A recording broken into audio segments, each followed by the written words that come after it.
Hey everyone, it's Christina and Daniel Deffenbaugh with 1042 Project, and welcome to another episode of the Shared Voices podcast, where we're breaking the silence about the reality of the first responder experience by sharing the voices of our first responders and their families.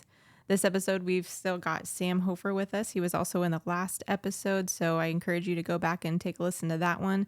But thanks again, Sam, for joining us again. Yes, thanks for having me. Sorry, I checked out. When you're reading the intro, when it says breaking, I really need to get a noise button over here. You know, those things got noise buttons on it, where there's like a breaking of glass. You and your sound effects. As soon as you heard that, that's all I heard. I know. ADHD in me, I'm always thinking about 9 different things at once. That's okay. We'll keep you. Oh, you guys are sweet. At least one of us is. Oh, that's true. I won't tell you which one. No. It's me. It's totally you. But guys, I want to talk about the future 1042 project on this episode. A lot of people wonder where are we going? What are we doing? What are we doing now and where are we going, right? We talk a lot about what we do now. Mm-hmm. If you don't, you can go back and start on season 2, episode 1, and you'll hear we talk about a lot about what we do. But I want to talk about the future, and the future is bright. The future is fun to think about. And I want to talk about it so we can, number one, bring it into existence, right? Yeah. If I just keep ideas inside my head and you guys keep ideas inside your head, we don't share them, we don't grow. So let's just let this be a fun flowing. I want to share some of the thoughts and goals that I have for our organization and why I think they're important. And then I want to be able to share with everybody listening how they can get involved in this. Because, guys, there's going to be a lot of fun stuff coming up that you're going to want to be involved in. I know 100% that every first responder I've worked with one-on-one, whether it's Sam's with me on them or not, one thing I've noticed in every single one of them is they get help by helping others. They want to help.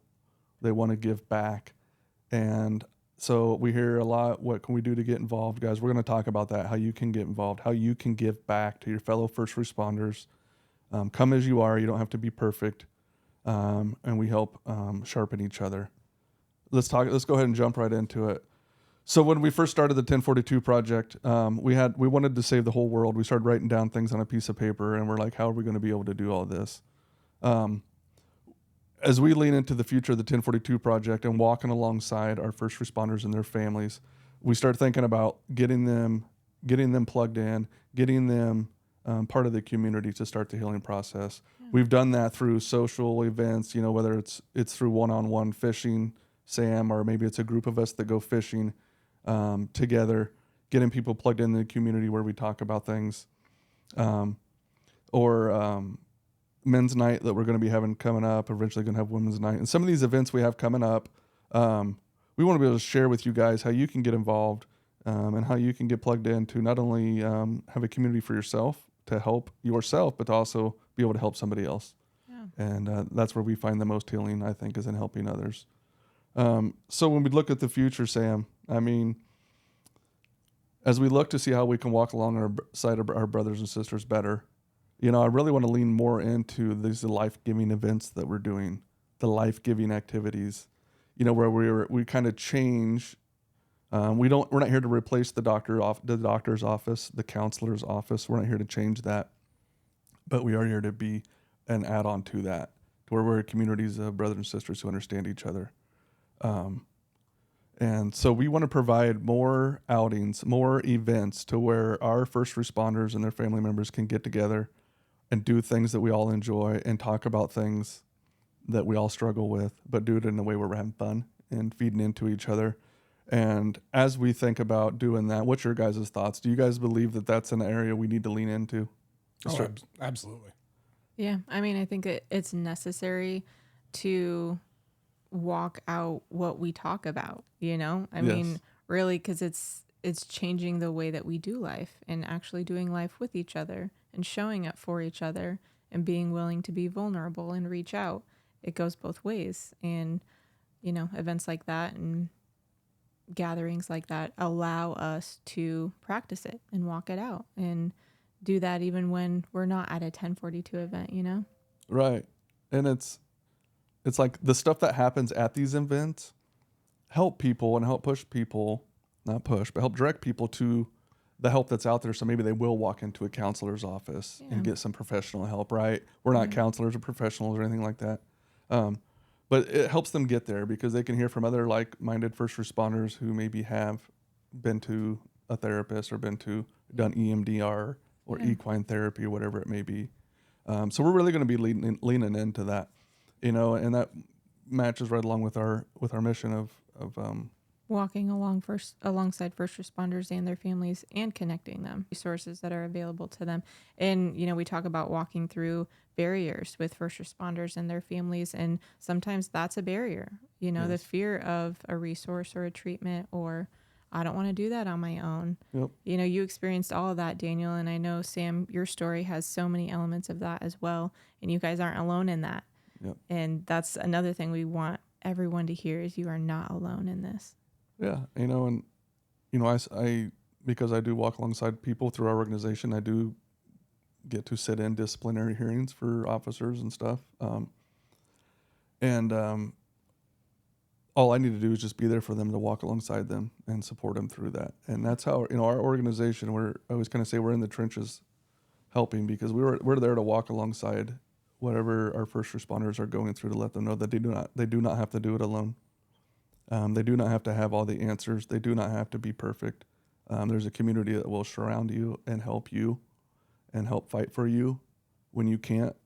And that's what the 1042 Project is. So you guys, we're going to really lean into that, really leaning into getting people out and doing these events. And in doing that, though, I need some help. We all need some help. We need some volunteers to help push what we're doing forward. Yeah. We are making a great impact right now, but we can make a greater impact if we can start multiplying what I'm doing. If I can start getting some volunteers of other first responders to help, kind of what I call storm stoppers, to help be with a first responder in a boat. If I were to set it up, a lot of times I just need first responders to go and meet with people and do that kind of stuff. I need help. And what's awesome is the help's not just for me, it's for you, because you're going to get helping your other brothers and sisters. So you guys, we're going to go over some volunteer opportunities for some of the things we have coming up. And please, I challenge you to listen to what we have, pray about it.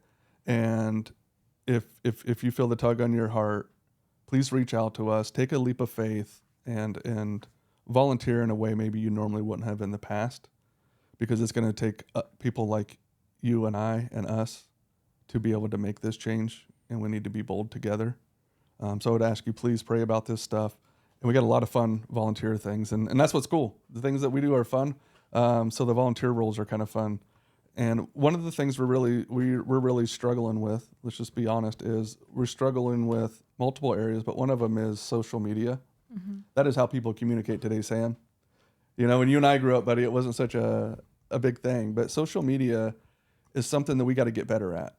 We are working in the trenches with people every day. We need to start sharing, not private information on, obviously, but sharing what we do and how we do it, and sharing testimonies. And we need help with social media. We need help with someone who can help run the Facebooks and Instagrams, LinkedIn, and some other things that we have. My wife and I, bless her heart, we don't have the time or the talent to do it very well. To do all the things. To do all the things, and this is one area that we really need help. There's a lot of people out there that are really plugged into social media more than we are. We need a lot of direction there. We need help with people making posts, making posts, coming up with posts, and doing it in a way to communicate to our first responders and to our donors out there in a good way. Yeah. So if you're somebody out there that's something you may want to help with, please reach out. Go to our website, 10-42project.org.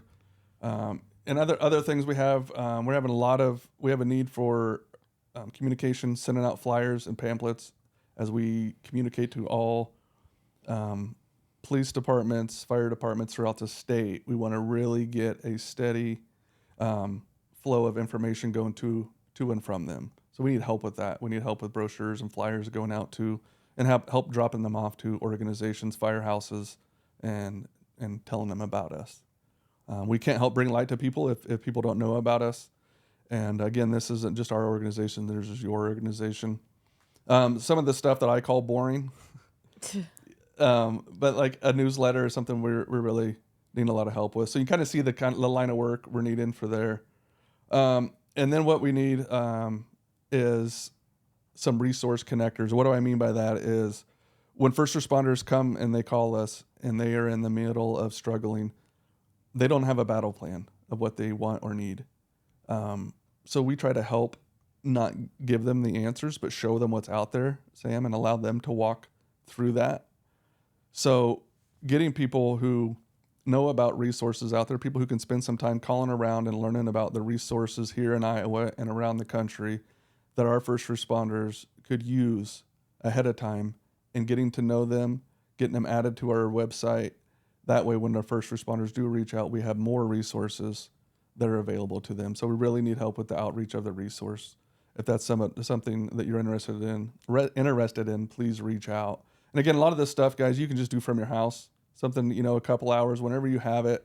No time is more time than we have right now. So I don't know what I'm trying to say there, but any time you can give is going to help. Yeah.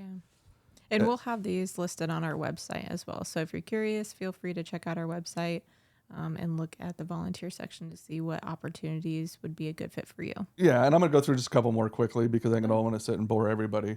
But we do a videographer. We do have somebody that's leading that up, but we need more people to help with recording at events, help and tell stories, testimonies, and stuff like that. If you're into editing, filming, running microphones, podcasts, that type of stuff, we could use your help there for sure. And then we need awareness ambassadors. People are just out kind of telling people about who we are. So we'll put this on our website for you guys to look at. Outdoor activities coordinator. I need more than one of those to kind of help plan these events, plan the hunting trips, plan the fishing trips, getting it set up for our first responders to be able to go on those. So if you're somebody who loves doing those outdoor kind of things, you like to travel, maybe go on some trips, we're going to need you guys. We're going to need you to travel with us and help kind of host our first responders as we go on these events. So if that's something you're into, please reach out. Same with life-giving events.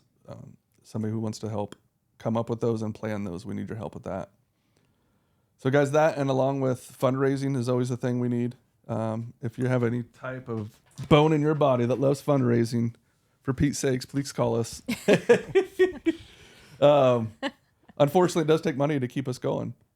And that's part of it, is telling people about our organization, telling them what we're doing and how we're doing. Once people hear about it, they generally start to donate. But we do need some help with people, from people that are out there that can help us with that. Yeah. So we ask you that, again, pray about it. These are our needs. This is a way you can help us grow and help your community grow. So please pray about it. Or if you know somebody who might be a good fit or needs volunteer hours for work or school, let them know about us. What else am I missing there, babe, about those volunteer roles that I'm missing? I kind of went over the boring stuff of like, here's what we have. Well, Dan, let me interject there, I guess. It sounds like you need some resource providers as well. Sounds like yes. Maybe if you don't have the time to volunteer for the organization, if you had some ground that you'd be willing to let someone hunt, a boat that could get somebody out on the water, that even the resources would be a valuable asset to the organization. Thank you for saying that. Yes. Yeah, great point. I also wanted to poke a little fun at you just because I am slightly younger, but not by much. You said Facebook, and I found out recently that Facebook is for the old people. Yeah, that's like Facebook is the senior citizen social media now. What are the young people using? Not quite. I think Instagram is it popular. changes every day. I don't have an Instagram, so I don't know, or I'm told if I have Facebook, I do. I don't know how that works. Interesting. Yeah, see, I get confused too. Who's what? Who's connected to what? See why we need our help? See why we need help, guys? We love consuming the content, but don't know how to create the content. You know what I mean? Case in point. Yes. So yes, that's a perfect example. And Sam's right. We need resources. I mean, we need people who, if you're somebody who knows how to fish and has a boat, and you just want to, you say, hey Dan, you can use my boat, and I'd love to take you out, and you can bring a first responder, and you can provide the boat and the gas and stuff to go out. That is such an easy way, and a way you can get out and have some fun. Right. So any of these opportunities, I know what I was going to say. I would say it's kind of threefold, someone's time, talent, or treasure. Any of those is a blessing that helps us do what we do. And that I would also say, you know, for first responders and family members, if you feel open to sharing your story. We'd love to hear from you and share your story. And I'd like to just ask Sam, again, you didn't get a warning for this question, but to just share a little bit what it was like to share your story on a podcast, or maybe when you shared your story for the first time, what that was like and how that changed you, or, you know what I mean, the impacts you felt from that. Being heard. That is a great question. Here goes the raw and uncut part, right? That's why I love Sam. You know, if Dan and I hadn't reconnected and he hadn't reconnected me to Corey, which you guys can go back and listen to those episodes, you know, I would have never thought I would have been here. Never would have thought I would have been podcasting. Never would have thought I would have been back here podcasting. Yeah. But it was very, very freeing, very empowering. I think people close to me knew my story, but those more distant didn't. I had a number of coworkers that chose to listen to that podcast and told me they saw me in a different light than they had before. You know, that, you know, cool. People that I considered friends, but that our relationship had changed just based off of what was shared in that podcast. It was a leap of faith. I don't think putting anything out on the internet for all to hear is easy. Yeah. But at the same time, there, as you guys have talked about, there is a certain amount of healing that goes with it. Yeah. Were you nervous beforehand? I don't know how to answer that. That's fair. I've The whole truth and nothing but the truth. So help me God. That's right. Yeah. Right hand on the Bible. In the words of my former work partner, I have the gift of gab. So I think talking is not the issue for me. I think more so if I had reservations, it was, is this certain person going to listen to the podcast and do I want them to? Oh, okay. Yeah. Interesting. Yeah. But then, you know, just kind of getting myself pass out of it doesn't matter. Yeah. Yeah. So. And then follow-up question. So have you been more open to sharing your story since you did that on the podcast? I would say yes. Maybe not to the extent of Corey. I know Corey's story is much more in depth than mine, but you know, I'm not out there necessarily advertising my story, but those who ask, it's much easier to get into the mental health side of it, not the, you know, we all, I think, want to share the blood, guts, and gore of what we did, but not talk about the mental health side of it. I think now it's, hey, if you want to hear this, you got to know that there's another part to it, another component. That's great. You're open to sharing the whole story now, not just the one side of it. Yep. Wow, that's a good point. What would you say to anybody that is like where Daniel was for over a decade and literally hadn't told anybody what he was experiencing? Somebody in that place, they haven't told anybody their story. What would you say to them? Not necessarily on a podcast. It could be in the boat. Could be on a hunting trip or. Yeah, and that's actually where I'd take that question. I don't necessarily think that, especially in that position, is you have to come do a podcast. But I think for telling somebody what you're going through is very freeing. I think, again, we all walk different paths in life, but I have connected with Dan and Corey far more than I ever thought I would have, just by talking about our stories. Yeah. And really not having anything else in common. Now, have we found things in common? Absolutely. But just by sharing the story, you find that there is a whole community out there that maybe you put the blinders on too, you know, and I know we're getting long on time here, but I think, you know, last podcast we mentioned there is no secret sauce. You were talking about the being open and willing to communicate. I think the missing piece is the environment here. I think stepping outside of the work shell that we all lived in. Again, my story was mainly isolation. I worked, I went home and didn't interact with anybody. Getting outside of that environment makes people want to talk. Yes. You know, I think the missing piece is how do you get them to talk at the workplace? I think that's things that we're all working on to get rid of the stigma. But how many times have you gone to some sort of event where maybe a coworker that you couldn't stand was at, and at that event you're like, gosh, they're not such a bad person. You know, I'll pick on Corey. That was Corey for me. You know, at work, I almost avoided the guy, but then when we were outside of work events, I'm like, gosh, I really kind of like Corey. Who is this guy compared to who I know at work, you know? And we all wear this face, right? We all put on this pretend when we're at work, and that's what's awesome, you know. And here's Sam volunteering his time for our organization. He's, to be on these podcasts and be part of the planning of the podcast, and he's giving back. And I can tell every time it helps because he shows up and he has a huge smile on his face. Well, I don't give much, but yeah, hey man, you really do though. You do. You really do. It's magical. I love, and that's what's cool, guys. If you want to get involved in this, please, this community is your community. Reach out to us. We need the volunteers. We need the help. We need the other first responders that are willing to talk, that maybe be on the podcast, or, to come to the events and just be part of it. So whether you think you have no issues and you don't need any help at all, come. If you think you're all jacked up like I used to think I was, and you're all screwed up, hey, this place is just for you. Yeah. Because this is where you can come as you are. No guilt, no shame. We want to help you just get to where you want to be. And we do that through the power of community. And we just want you guys to be part of it. So if you, again, if it's time, talent, treasure, if it's fishing equipment, you maybe want to donate, hunting equipment, you want to donate, gift cards, to give our first responders, help get them equipment to get back into that. All that kind of stuff can help. Volunteering your time at our events, providing food, whatever it may be, guys, we just ask you to get involved. So please reach out, let us know. And thank you for listening to our wants and needs. We just wanted to share those with you. We have a bright future, big plans. I plan on eventually, I truly believe we'll get land donated out into the country somewhere. And we will have a large, like Morton building style office and a place to park the boats and all the equipment that we use, and a place for brothers and sisters to come where we can have events, hopefully a big pond. And we're going to have our own property for the 1042 project for people to come and to use our property for a place to connect and a place to get healing that's outside the norm. And we want to be able to provide that to our first responders for free.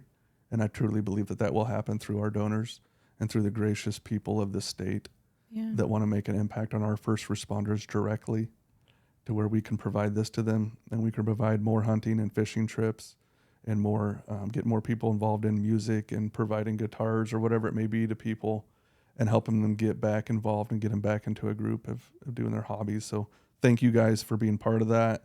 Thank you for sharing what we do. Thank you for sharing how we do it. Thank you for having a heart for our first responders. So thank you. And I'll quit saying thank you so my wife can close us out. Love you all. Go ahead, baby. Well, yes, just to echo that, thank you all for taking that first step and being part of this community by listening to this podcast. We're very grateful, and it's important that we have this space where vulnerability is viewed as strength and wisdom, not weakness. Please remember that nobody walks alone, and you lead this change. Be part of this solution by asking for help if you need it, sharing your story, and ending the stigma. Please help us by sharing this podcast, following us on social media, or visiting our website at 10-42project.org. And we'll catch you in the next episode.